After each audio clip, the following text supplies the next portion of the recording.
मच्छर मारने वाली दवाएं इस्तेमाल करते हैं। अलग अलग नामों से बाजार में बिकती हैं। कोई जो है लिक्विड फॉर्म में आती है, आप उसको लगा देते हैं। कोई तो टिकिया के फॉर्म में आती है, आप उसको इस्तेमाल करते हैं। कोई तो कॉइल के फॉर्म में आती है, आप उसको इस्तेमाल करते हैं।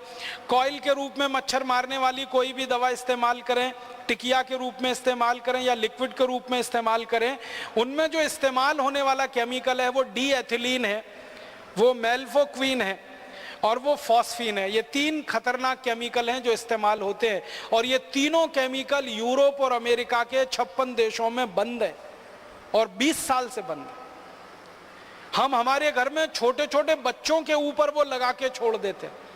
मैंने कई घरों में देखा 2 महीने के 3 महीने के छोटे छोटे बच्चे सो रहे हैं और उनके नजदीक में वो कॉइल जल रहा है जिसका धुआं नाक के रास्ते से बच्चे के फेफड़े में उतर रहा है। वैज्ञानिकों का ये कहना है कि ये मच्छर मारने वाली दवाएं अंत में मनुष्य को मार देती हैं।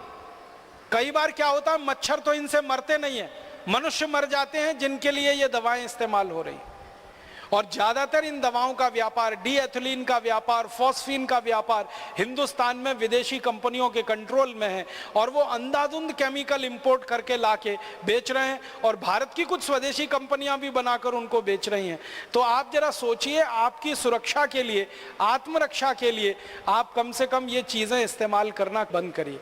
फिर आप बोलेंगे मच्छर तो हैं, उनका तो क्या उपाय है? सबसे अच्छा उपाय है मच्छरदानी लगा के सोइए। स्वदेशी है, सस्ती है, क्वालिटी में अच्छी है, सारे देश में उत्तर से दक्षिण पूरब से पश्चिम मिलती है और कोई साइड इफेक्ट नहीं है, कोई एक्सपायरी डेट नहीं है। एक बार खरीदी तो 20-25 साल चलेगी और तरह तरह की मच्छरदानियां आने लगी हैं।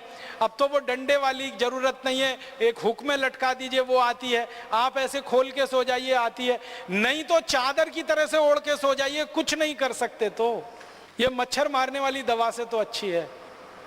मच्छर मारने वाली दवाएं खरीदें, विदेशी कंपनियों को मुनाफा दें, उससे अच्छी अपनी मच्छरदानी है। और आप चाहें तो एक छोटा प्रयोग और करके देख सकते हैं। नीम होता है ना, नीम का तेल बाजार में मिलता है, तो नीम का तेल ऐसे जलाएं दीपक के रूप में। एक दीपक ले लें, उसमें रुई की बाती बनाएं, नीम का तेल जला के दीपक को रख दें। वो दीपक जितनी देर जलेगा एक भी मच्छर कमरे में नहीं आएगा। इतना सस्ता और सरल उपाय। नीम का तेल बाजार में 30-40 रुपए लीटर मिलता है। 1 लीटर तेल खरीदेंगे, बड़े आराम से 3-4 महीने चलता है। और दूसरा एक तरीका है, गाय के गोबर से बनी हुई अगरबत्ती और गाय के गोबर से बनी हुई धूप बत्तियां भी बाजार में अब आ गई हैं। कई गौशालाएं उनको बनाती हैं, उनको जलाकर आप सो जाइए, वो भी मच्छर को भगाती हैं और क्वालिटी में मच्छर अगरबत्ती से अच्छी। अगर गाय के गोबर की अगरबत्ती धूप बत्ती जलाएंगे तो पैसा किसी गौशाला को मिलेगा और उससे गाय की रक्षा होगी और गाय की रक्षा के बाद अंततः देश की ही रक्षा होने वाली है। और अगर आप मच्छर अगरबत्ती खरीदेंगे तो पैसा किसी विदेशी कंपनी के पास जाएगा और उस पैसे से आपका भी नुकसान, देश का भी नुकसान हो जाए। 1-2 चीजें और मैं आपके सामने कहना चाहता हूं कि कुछ विदेशी कंपनियां हमारे देश में हेल्थ टॉनिक बेच रहे हैं और वैज्ञानिकों का कहना है, डॉक्टरों का कहना है कि एक भी टॉनिक हेल्थ नहीं देता, जिनको वो हेल्थ टॉनिक कहते हैं।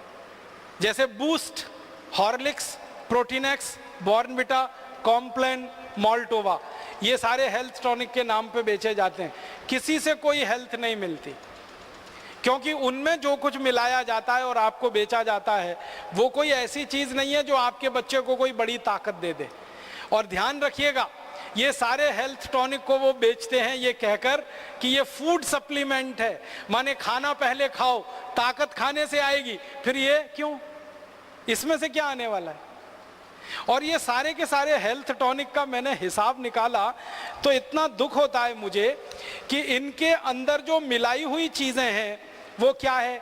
गेहूं का आटा है, जौ का आटा है, थोड़ा बहुत चने का कहीं कहीं आटा है, मूंगफली की खली है या कुछ और तिल की खली है। ये सब चीजें बाजार से अगर खरीद कर हम बनाएं तो 1 किलो हेल्थ टॉनिक बनाने में 48 रुपए खर्च होता है, मात्र 48 रुपए 1 किलो बनाने में। और उसको ये कंपनी बेचती है 320 रुपए। एक कंपनी का रेट है 320 रुपए का 1 किलो। एक कंपनी का रेट है 380 रुपए का 1 किलो। एक कंपनी का रेट है 340 रुपए का 1 किलो। एक कंपनी का रेट है 180 रुपए का 1 किलो। और एक कंपनी का रेट है 220 रुपए का 1 किलो। जो बन रही है 48 रुपए में चीज, उसको 380 रुपए तक 1 किलो में बेच रहे हैं। और वैज्ञानिकों का यह मानना है कि आप इनका 1 किलो हेल्थ टॉनिक खा लो या बच्चों को खिला दो, उसमें उतनी ही ताकत मिलेगी जितनी 25 ग्राम मूंगफली को गुड़ खाने के साथ मिलती है या 25 ग्राम चने को गुड़ के खाने के साथ मिलती है। उतना ही प्रोटीन मिलने वाला है। और इन हेल्थ टॉनिकों के नाम पर मुझे बहुत अफसोस है, 5000 करोड़ रुपए ये कंपनियां लूट रही हैं बाजार में से। और ये लूटती कैसे हैं? ये आपका और मेरा इमोशनल ब्लैकमेलिंग करती है। कोई हेल्थ टॉनिक का विज्ञापन आएगा ना, तो माँ को दिखाएंगे और ये बताएंगे कि माँ को अपने बच्चे की कितनी चिंता है, उसकी ग्रोथ की चिंता है, उसकी बुद्धि के विकास की चिंता है, उसकी हड्डियों के विकास की चिंता है। तो वो स्मार्ट माँ है तो बच्चे को प्रोटीन एक्स खिलाएगी, मॉल्टोवा खिलाएगी, बूस्ट पिलाएगी, हॉर्लिक्स खिलाएगी या कॉम्प्लेन पिलाएगी। तो स्मार्ट माँ अगर आप होना चाहते हैं तो ये सब हेल्थ टॉनिक अपने बच्चों को पिलाइए।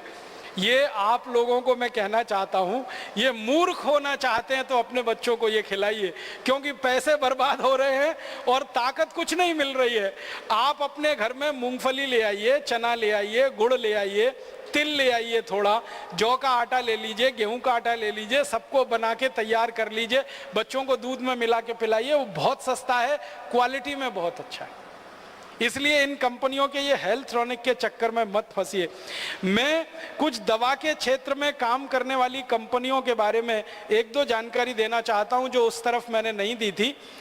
ये कंपनियों की जो इनिशियल पेड अप कैपिटल है दवा के क्षेत्र में काम करने वाली, उनमें से एक कंपनी है बायर। उसकी मूल पूंजी इस देश में 6 लाख रुपए है बस, और उसका एक साल का नेट प्रॉफिट 154 करोड़ रुपए। दवा के क्षेत्र में इतना मुनाफा होता है। इसी तरह से एक कंपनी है साइनामिड, उसकी मूल पूंजी इस देश में 40 लाख रुपए है और उसका नेट प्रॉफिट 115 करोड़ रुपए। इसी तरह से एक विदेशी कंपनी है, उसका नाम है सीवा गाएगी, मूल पूंजी 70 लाख है और एक साल का प्रॉफिट 114 करोड़ रुपए, और ये टैक्स देने के बाद का प्रॉफिट है। तो आप सोच लीजिए, थोड़ी सी पूंजी लगाकर दवा के क्षेत्र में इनके भयंकर मुनाफे हैं। और ये मुनाफे का प्रतिशत अगर निकालें तो कई कई कंपनियों का मुनाफा प्रतिशत 20,000 तक है। 20,000% तक वो मुनाफा यहां से लूट रहे हैं। 200, 250, 300% तक तो सामान्य कंपनियों का है, बाकी तो 20-20 हजार प्रतिशत तक वो भारत में मुनाफा कमा रहे हैं। मुझे अब आपको इन कंपनियों के बारे में एक और आखिरी बात कहनी है, वो ये कि समय समय पर इन कंपनियों को अपनी दवा बेचनी है, और दवा बेचनी है तो उसके लिए माहौल बनाते हैं, वातावरण तैयार करते हैं। और वो वातावरण और माहौल कैसे तैयार किया जाता है उसका ताजा उदाहरण है स्वाइन फ्लू।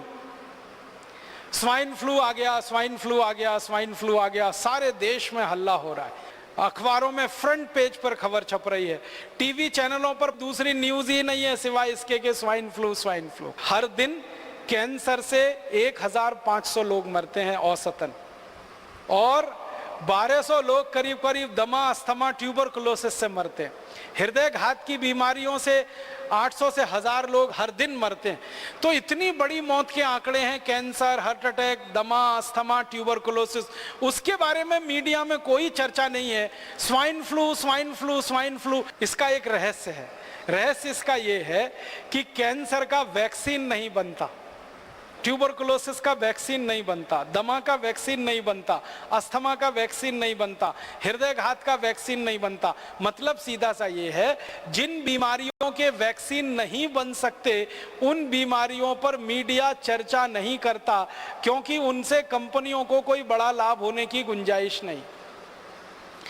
स्वाइन फ्लू का वैक्सीन बन सकता है, एवियन फ्लू का वैक्सीन बन सकता है, सार्स का वैक्सीन बन सकता है, और थोड़े दिन पहले एक बर्ड फ्लू आया था, उसका वैक्सीन बन सकता है। तो एवियन फ्लू है, बर्ड फ्लू है, सार्स है, स्वाइन फ्लू है, इन सब बीमारियों के वैक्सीन बन सकते हैं और वैक्सीन बनकर बाजार में बिक सकते हैं, और इसमें विदेशी कंपनियों को मुनाफा बहुत भयंकर है।